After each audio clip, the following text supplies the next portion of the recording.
We're taking some time during halftime, of course, to update all of our viewers on this ongoing winter storm Bobby, as we have had blizzard conditions in parts of southeastern Connecticut now for about 5 hours. Yeah, and we've also seen over a foot of snow in many locations in eastern Connecticut, and the storm is continuing to kind of strengthen and pass in our general area. And Mark has a great example here on our visible satellite. You can exactly see it. Yeah, so, we talked about the storm for days before it ever materialized, and it did so yesterday off the coast of the Carolinas.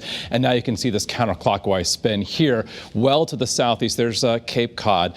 So it's going to continue moving to the north and northeast. But you can see as we head farther from the storm center here in Connecticut, we see less in the way of snow across the western part of our state, but these persistent, consistent bands of heavy snow continue work across the state and basically get to Interstate 91 and then don't make much more progress toward the west. So where we have these darker blues, I should say, we've got this ongoing heavy snow that's adding up, of course, reducing visibility, and those really deep shades of blue, Melissa, are across eastern Connecticut, and this is where we're going to see some of the highest totals, especially throughout southeastern Connecticut. Those deep blues right now around Montville and Taftville, up around 395, where it meets up with Route 2, all the way down to the shoreline even. Yes, and this is the area that we've seen anywhere from about 12 to 15 inches so far, and we will continue to tack on a couple of more inches as we go through the next several hours. So notice the lightning in western Connecticut, so just very light snow there, Mark, where what we're generally going to see between about 4 and 7 tonight is a shutdown of the snow from west to east. Yeah, so Route 8 to the New York border, not a whole lot of snow. Visibility, for instance, in Danbury, just shy of 2 miles, but you hit the 91 corridor, Hartford, Windsor Locks, and then points east, visibility down to a quarter of a mile or less. And the wind gusts, these are the most recent ones this hour, between, say, 35 and 45 miles an hour. You can see, of course, in southeast Connecticut, where some of those gustiest winds today have been realized. New London Ledge, these are since midnight, now 56-mile-an-hour gusts there. West Haven, 1 to 48, and even over 40-mile-an-hour gusts from Hartford, also from Plainfield. So with regard to Winter Storm Bobby, we're in the peak of it now, snowing statewide again, a little bit lighter for western Connecticut, certainly much heavier eastern Connecticut, wind gusts still 45 to 55, and the heaviest will continue to be across eastern Connecticut, rates of 1 to 2 inches an hour, perhaps even higher amounts. That's going to lead to those blizzard, whiteout conditions. And on top of all of this, the wind makes the air temperature that's very cold, of course, even colder, a sub-zero wind chill. It's all going to be winding down after sunset this evening. Yes, so here are some live looks outside right now in Torrington. We have some light snow.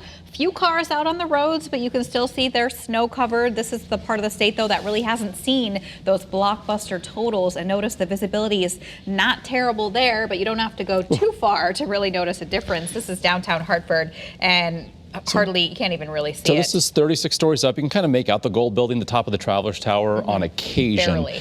But yeah, this is not a good scene. And it's 19 degrees with a northwest wind at 20 miles per hour, so it is feeling close to zero, if not below zero.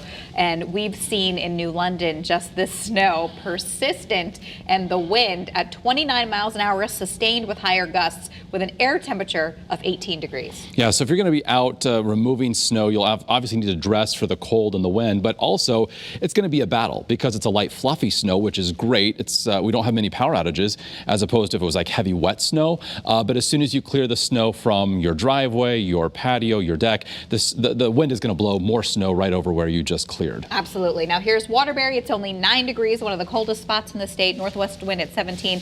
A few cars are coming down 84 there. You can see them. And there is some blacktop there. So that is good news. Crews have been able to be out. A lot of people are off the roads. We still have that blizzard warning in New London County. That's where we've seen blizzard conditions for the last 5 hours. Blowing and drifting snow, low visibility.